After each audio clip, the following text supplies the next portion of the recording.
구약성경 995쪽 이사야 26장 1절로 7절의 말씀 제가 받들어 읽겠습니다. 그날에 유다 땅에서 이 노래를 부르리라. 우리에게 견고한 성읍이 있음이요 여호와께서 구원을 성벽과 외벽으로 삼으시리로다. 너희는 문들을 열고 시내를 지키는 의로운 나라가 들어오게 할지어다. 주께서 심지가 견고한 자를 평강하고 평강하도록 지키시리니 이는 그가 주를 신뢰함이니이다. 너희는 여호와를 영원히 신뢰하라. 주 여호와는 영원한 반석이심이로다. 높은 데에 거주하는 자를 낮추시며 솟은 성을 헐어 땅에 엎으시되 진토에 미치게 하셨도다. 발이 그것을 밟으리니 곧 빈궁한 자의 발과 곤핍한 자의 걸음이리로다. 의인의 길은 정직함이요 정직하신 주께서 의인의 첩경을 평탄하게 하시도다. 아멘. 성육신하신 말씀이신 예수님께서는 신성과 인성을 모두 가지고 계셔요.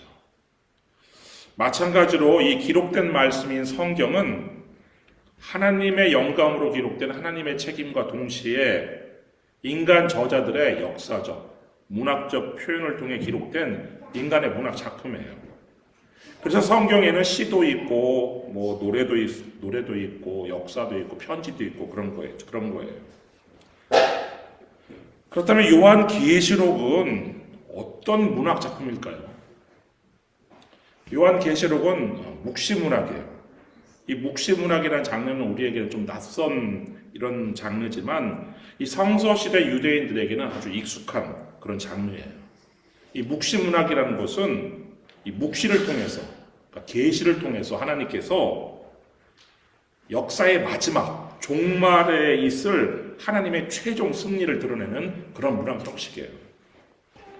이 묵시문학의 목적은 지금은 악이 강하고 성해 보이지만 하나님께서 반드시 승리한다는 메시지를 주어서 지금 고난 중에 있는 백성을 위로하기 위한 그런 것이 바로 이 묵시문학의 목적이에요.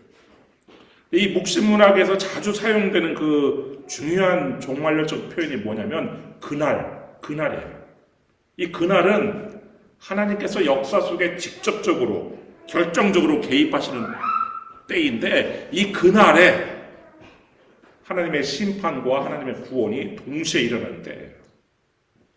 오늘 본문에도 그날이란 표현이 등장을 하는데 1절 말씀 보시면 그날에 유다 땅에서 이 노래를 부르리라. 우리에게 견고한 성읍이 있음이요 여호와께서 구원을 성벽과 외벽으로 삼으시리로다. 그래서 오늘 본문이 포함된 이사야 24장부터 27장을 학자들은 이사야의 소묵시록이라고 부르기도 해요. 이 안에 온 인류와 우주에 대한 하나님의 심판이 나오고 하나님의 구원이 나오며 그 구원을 찬양하는 하나님의 백성들이 나와요. 이사야 24장은 하나님께서 세상의 마지막에 온 인류에게 행하실 심판을 예언하고 있어요. 근데 공교롭게도 마태복음 24장도 이 이사야 24장과 마찬가지로 예수님께서 세상의 종말과 세상 끝날의 징조에 대해 말씀하시는 내용이 나오는데 이렇게 이사야 24장에서 하나님의 심판이 나오고 이사야 25장에서는 하나님께서 베푸시는 구원의 잔치가 나오죠. 그리고 그 잔치 때에 사망을 영원히 멸하셔서 하나님 백성의 얼굴에서 눈물을 씻기시고 하나님 백성의 수치를 온천에서 제하시겠다는 그런 예언이 나오죠. 그리고 이사야 26장은 이 구원받은 백성들이 하나님을 찬송하는 그런 찬송이 나오는데 1절 다시 말씀 보시면 이들이 이런 찬송을 부른다는 거예요. 우리에게 견고한 성읍이 있음이요. 이 견고한 성읍은 하나님께서 지금 잔치를 베푸시는 천국 잔치가 열려지는 시온산이 있는 예루살렘 성을 말하는 거예요. 그런데 이 예루살렘 성의 견고함은 어떤 지형적인 것이나 방어벽을 튼튼하게 세워서가 아니라 하나님께서 친히 성벽과 방어벽이 되셨기 때문에 이 예루살렘이 견고하다는 것을 노래하고 있죠. 그리고 그날이 오면 이 예루살렘 성은 성문을 닫지 않을 거예요. 이사야 60장 11절 말씀 보시면 내 성문이 항상 열려 주야로 닫히지 아니하리니 이는 사람들이 내게로 이방 나라들의 재물을 가져오며 그들의 왕들을 포로로 이끌어 옵니다. 고대의 성들은요 저녁에 문을 닫아요. 그리고 아침에 문을 열어요. 밤에 침입하는 뭐 도둑도 강도도 외적도 이런 침입을 막기 위해서 그렇게 닫는단 말이에요. 그런데 그날이 오면 예루살렘 성은 밤에도 성문을 잠그지 아니하고 활짝 열어놓는다는 거예요. 왜냐?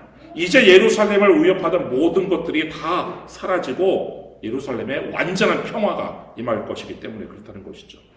이사야 60장 18절 말씀 보시면 다시는 강포한 일이 내 땅에 들리지 않을 것이요 황폐와 파멸이 내 국경 안에 다시 없을 것이며 내가 내 성벽을 구원이라 내 성문을 찬송이라 부를 것이라.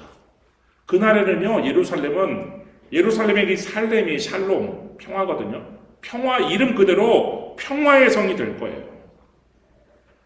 이 평화의 성 예루살렘의 성문이 항상 열려서 주야로 닫히지 아니한다는 것은 요한계시록에서 재차 확인되는데 요한계시록 21장 25절 말씀 보면 낮에 성문들을 도무지 닫지 아니하리니 거기에는 밤이 없습니다. 새 예루살렘 성 거기에는 성문을 닫지 않아요. 항상 열려 있을 거예요. 그러나 성문이 열려 있다라고 해서 아무나 함부로 들어갈 수 있는 것은 아니에요. 요한계시록 21장 17절 말씀 보면 무엇이든지 속된 것이나 가증한 일 또는 거짓말하는 자는 결코 그리로 들어가지 못하되 오직 어린 양의 생명책에 기록된 자들만 들어가리라. 거룩한 성 새 예루살렘에는요 거룩하지 않은 자들은 들어가지 못해요. 깨끗하지 않은 사람은 거룩한 성에 들어갈 수 없는데 이사야 52장 1절 말씀 보시면 시온이여 깰지어다 내 힘을 낼지어다 거룩한 성 예루살렘이여 내 아름다운 옷을 입을지어다 이제부터 할례받지 아니한 자와 부정한 자가 다시는 내게로 들어옴이 없을 것입니다. 이 거룩한 성 새 예루살렘에는요 오직 어린 양의 생명책에 기록된 사람들만 들어갈 수 있어요. 여러분 근데 예수님의 어린 양은 예수님이죠. 예수님의 생명책에 기록된 사람들은 누구예요? 할례받은 사람, 신약에 따지면 세례받은 사람, 이런 사람이 예수님의 생명책에 기록된 사람들일까요? 할례를 받았어도 부정한 자는 예루살렘 성에 들어갈 수 없다라고 얘기하고 있어요. 오늘 본문을 통해서 예수님의 생명책에 기록된 사람들이 누구일지 우리가 살펴보면 첫째는 믿음을 지키는 의로운 사람들이에요. 이사야 26장 2절 말씀 보시면 오늘 본문 2절 말씀 보시면 너희는 문들을 열고 시내를 지키는 의로운 나라가 들어오게 할지어다. 여기서 나라를 사람들을 나라라고 표현했는데 시내를 지키는 의로운 사람들 신의 믿음이죠. 믿음을 지키는 의로운 사람들, 믿음을 지키는 의인들이 바로 이 새 예루살렘, 거룩한 성 새 예루살렘에 들어올 사람들인데 반대로 신의를 지키지 않고 배신을 일삼는 사람들은요 거룩한 성에 들어갈 수가 없어요. 신의를 지키지 않고 배신을 일삼는 사람들의 공통된 특징이 하나 있는데 그게 바로 뭐냐? 탐욕이에요. 시편 3절 말씀 보면 악인은 그의 마음에 욕심을 자랑하며 탐욕을 부리는 자는 여호와를 배반하여 멸시하나이다. 그래서 사도 바울이요 탐욕을 부리는 자는 하나님의 나라를 상속받지 못한다고 단언을 하고 있어요. 고린도전서 6장 10절 말씀 보면 도적이나 탐욕을 부리는 자나 술 취하는 자나 모욕하는 자나 속여 빼앗는 자들은 하나님의 나라를 유업으로 받지 못하리라. 그래서요 오직 끝까지 믿음을 지키고 신의를 지키면서 충성하는 사람, 이 사람들이 어린 양의 생명책에 기록되고 이 사람들이 하나님의 나라에 들어갈 수 있는 것이죠. 두 번째는 심지가 견고한 사람들이에요. 그 3절 말씀 보면 주께서 심지가 견고한 자를 평강하고 평강하도록 지키시리니 이는 그가 주를 신뢰함이니이다.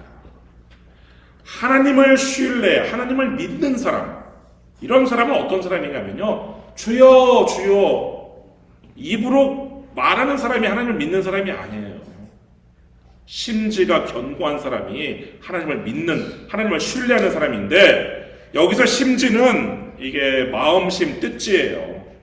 그러니까 마음의 뜻, 뭐 양초 심지할 때 그 심지가 아니에요. 그 심지에는 한자가 달라요. 이 심지가 견고한 사람들은요, 늘 한결같은 마음을 가진 사람들이에요. 이들은 한결같이 하나님을 믿고 신뢰하고 따르는 사람들이에요.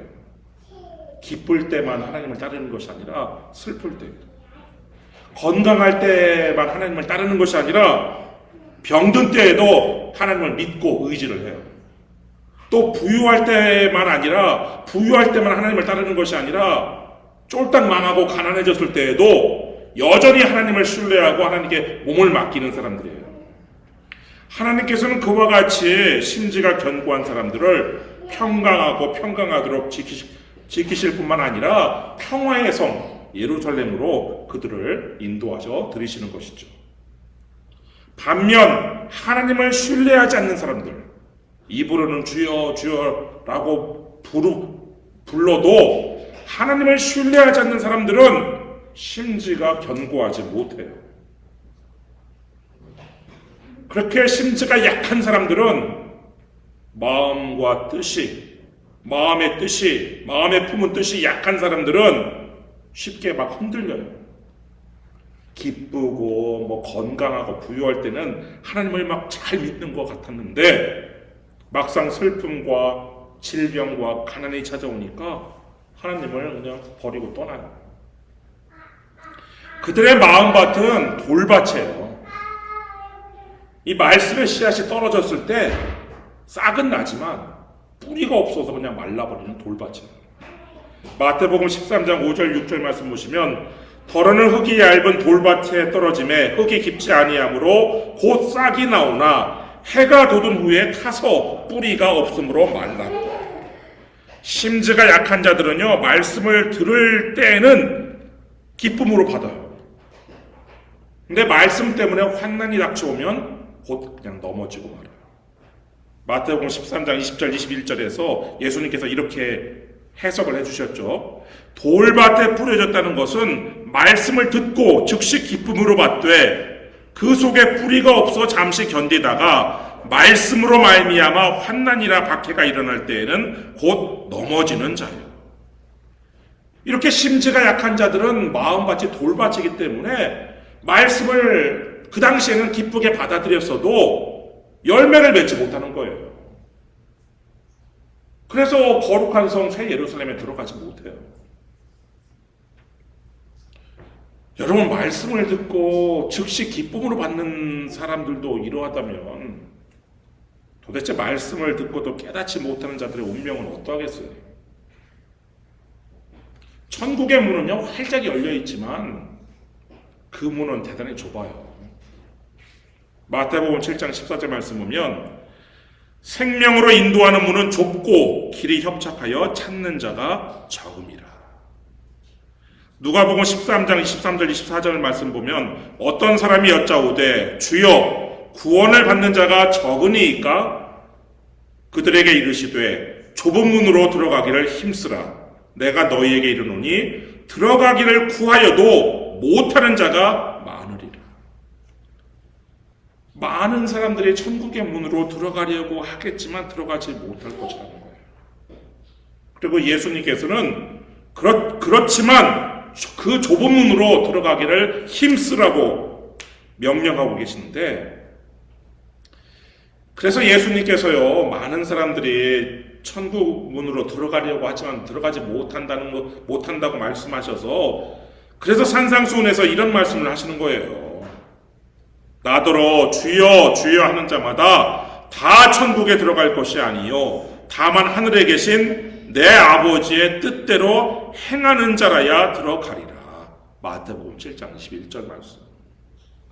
입으로 주여 주여 해도요, 하나님 아버지의 뜻대로 행동하지 않는 사람, 하나님의 뜻대로 삶을 살지 않는 사람, 이런 사람은요 들어가지 못하는 거예요, 전공문에.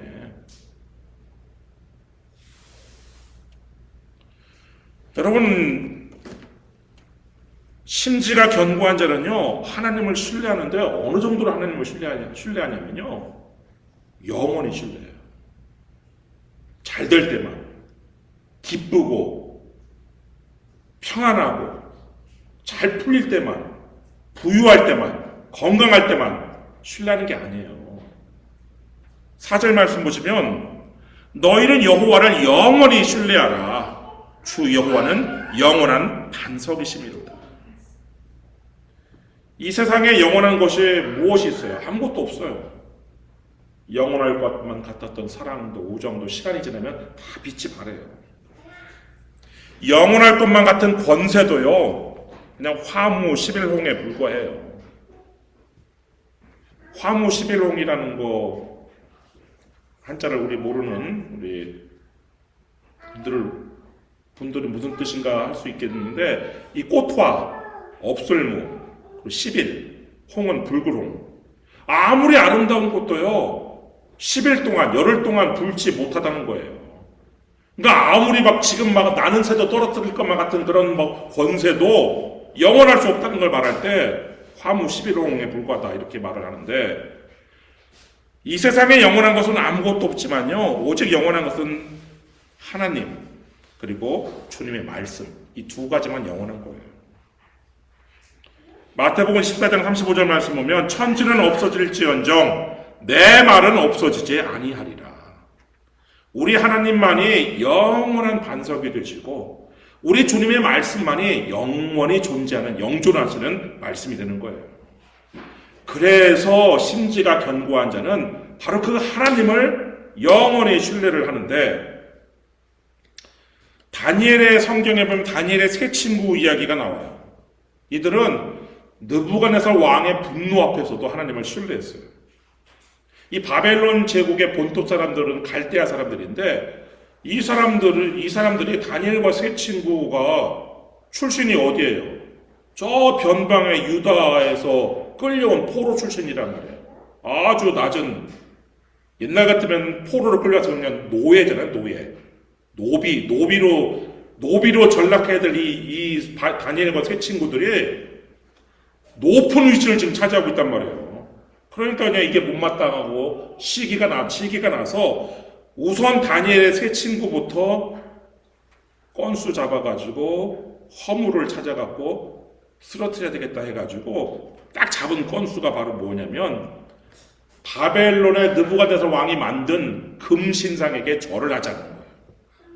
그래갖고 이 갈대아 사람들이 왕에게 참소를 하는데, 다니엘 3장 12절 말씀 보면 이제 몇 유다 사람 사드락과 메삭과 아벳느고는 왕이 세워 바벨론 지방을 다스리게 하신 자이거늘 왕이여 이 사람들이 왕을 높이지 아니하며 왕의 신들을 섬기지 아니하며 왕이 세우신 금신상에게 절하지 아니하나이다. 이 느부갓네살 왕이 유다에서 포로로 잡혀온 이 젊은 것들을 내가 그들에게 은혜를 베풀어서 각 지방을 다스리는 지방 수령이 되게 했는데 나를 업신여기네 라고 생각을 해서 막 분노를 해요.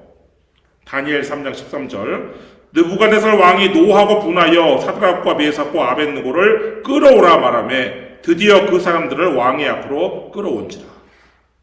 그래도 왕이 한 번 더 기회를 주겠다라고 이렇게 회유를 하는데, 그리고 협박을 같이 하는데, 당근과 채찍을 같이 주는데, 다니엘 3장 15절 이제라도 너희가 준비하였다가 나팔과 피리와 수금과 사면금과 양금과 생황과 및 모든 악기 소리를 들을 때 내가 만든 신상 앞에 엎드려 절하면 좋거니와 너희가 만일 절하지 아니하면 즉시 너희를 맹렬히 타는 풀무불 가운데 던져 넣을 것이니 능히 너희를 내 손에서 건져낼 신이 누구이겠느냐 하니.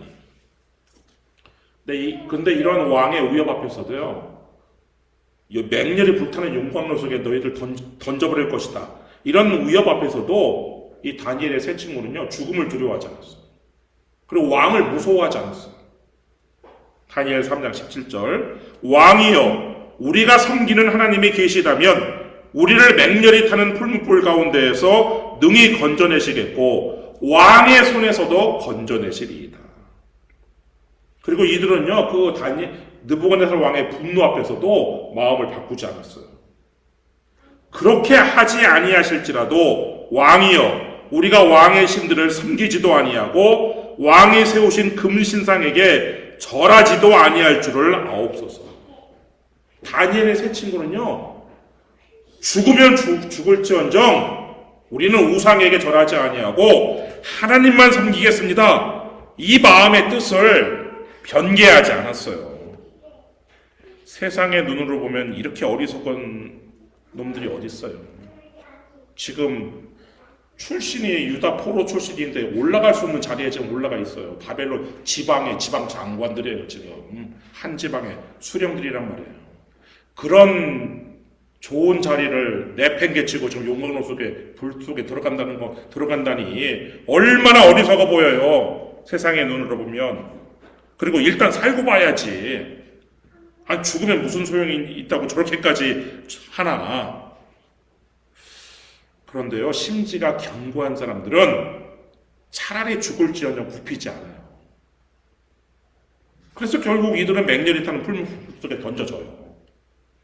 다니엘 3장 23절, 이 세 사람 사드락과 메삭과 아벳느고는 결박된 채 맹렬히 타는 풀무불 가운데 떨어졌더라. 여러분, 오늘 말씀은 하나님께서 심지가 견고한 자를 평강하도록 지키신다라고 말씀하셨는데, 다니엘의 그 세 친구의 운명은 어떻게 되었을까요? 히브리 성경에는 없는 부분이 있지만 70인역 성경에 따르면요, 이 사드락, 메삭, 아벳느고가 그 풀무불 속에 던져졌음에도 불구하고 그 속에서 하나님을 찬양해요. 70인역 성경으로 다니엘 3장 24절 말씀 보면 그들은 불길 가운데를 걸으면서 하나님을 찬양하고 주님께 찬미를 드렸다. 그리고 이 세 사람 중에 먼저 아벳느고가 이렇게 기도를 해요. 그러나 우리의 뉘우치는 마음과 겸손하게 된 정신을 받아주소서. 이것이 오늘 당신께 바치는 제물이오니 우리로 하여금 당신을 완전히 따르게 하소서. 지금 하나님께 바칠 제물이 없어요. 지금 바벨론 포로로 잡혀와서 성전도 없어요. 그렇지만 이들이 하나님께 바치는 건 뭐냐면 마음과 정신이에요. 마음과 뜻, 심지예요. 심지를 하나님께 바치겠사오니 받아달라고 기도하면서 하나님만을 완전히 따르게 해달라고. 이제 우리는 온전한 마음으로 당신을 따르렵니다. 그리고 당신을 두려워하며 당신의 얼굴을 다시 한번 배우기를 갈망합니다. 그리고 마지막에 하나님의 얼굴을 다시 한번 배우기를 갈망한다라고 기도를 했는데, 그러한 그들에게 하나님께서 천사를 보내주셨어요. 다니엘 3장 28절 말씀 보면 느부갓네살이 말하여 이르되 사드락과 메삭과 아벳느고의 하나님을 찬송할지로다. 그가 그의 천사를 보내사 자기를 의뢰하고 그들의 몸을 바쳐 왕의 명령을 거역하고 그 하나님 밖에는 다른 신을 섬기지 아니하며 그에게 절하지 아니한 종들을 구원하셨도다. 지금까지 내가 만든 신상에게 절하지 않겠다고 죽이겠다고 협박한 왕의 입에서요, 하나님에 대한 찬미가 나오고 있어요. 그리고 이 사드락과 메삭과 아벳느고는요, 그 제국 안에서 더 높임을 받았어요. 다니엘 3장 30절 말씀 보시면 왕이 드디어 사드락과 메삭과 아벳느고를 바벨론 지방에서 더욱 높이니라. 이제 고을 수령이 아니라 그냥 전체 주지사가 된 거예요. 여러분, 하나님께서는 이렇게 하나님을 의뢰하는 심지가 견고한 사람들에게 번영과 평화를 주시고 평화의 성 예루살렘으로 인도하여 드리시는 거예요. 세 번째, 하나님의 성, 구원의 성, 평화의 성, 거룩한 성에 들어갈 사람은요, 정직한 의인들인데 7절 말씀 보시면 오늘 본문 7절, 의인의 길은 정직함이요 정직하신 주께서 의인의 첩경을 평탄하게 하시도다. 여러분, 거룩하신 우리 하나님의 특성이 많죠. 뭐 거룩, 사랑. 근데 우리 하나님의 특성 중 하나가 정직이에요. 정직하신 하나님께서는요, 바르게 사는 사람, 그런 사람들의 앞길을 곧게 닦아주시는데, 거짓말하는 자는 결코 들어가지 못하는 이 새 예루살렘으로 그들을 인도를 하시죠. 요한계시록 21장에는요, 새 예루살렘에 들어가지 못하는 부류가 많겠죠. 살인한 자도 못 들어가고, 간음한 자도 못 들어가고. 그런데 특별히 한 부류를 콕 집어서 강조하여 말을 하는데, 다시 한번 요한계시록 21장 27절 말씀 보시면, 무엇이든지 속된 것이나 가증한 일 또는 거짓말하는 자는 결코 그리로 들어가지 못하되 오직 어린 양의 생명책에 기록된 자들만 들어가리라. 앞에 속된 것, 가증한 일은 사실은 사람을 얘기하는 것이 아니죠. 사람 중에서 못 들어가는 사람만 콕 집어 얘기하는데 바로 그게 누구냐? 거짓말하는 자예요. 근데 여기서 거짓말하는 자는, 아이고 나도 어제 우리 애기한테 거짓말했는데 뭐 산타 없는데 산타 있더라고요. 이런 게 거짓말이 아니고, 그런 사람들이 아니고, 여기에서 거짓말하는 사람은요, 10계명 중 내 이웃에 대하여 거짓 증거하지 말라는 제9계명을 범하는 사람들이에요. 예를 들면 나봇의 포도원을 빼앗으려고 그 이세벨이 계략을 꾸밀 때 이세벨에게서 뇌물을 받고 나봇에 대해서 거짓 증언을 하는 그런 사람들. 열왕기상 21장 13절 말씀 보면, 때 불량자 두 사람이 들어와 그의 앞에 앉고 백성 앞에서 나봇에게 대하여 증언을 하여 이르기를, 나봇이 하나님과 왕을 저주하였다 하매 무리가 그를 성읍 밖으로 끌고 나가서 돌로 쳐 죽이고. 이 불량자 두 놈은 아마 돈을 받고, 나봇이 하나님을 저주한 일이 없어요. 왕을 저주한 일도 없어요. 그런데도 불구하고 나봇을 돌에 맞아 죽게 하려고, 그래서 나봇의 포도원을 왕한테 뺏기게 만들려고 나봇이 하나님과 왕을 저주하였습니다 라고 거짓말을 한 거예요. 이런 부류의 사람들이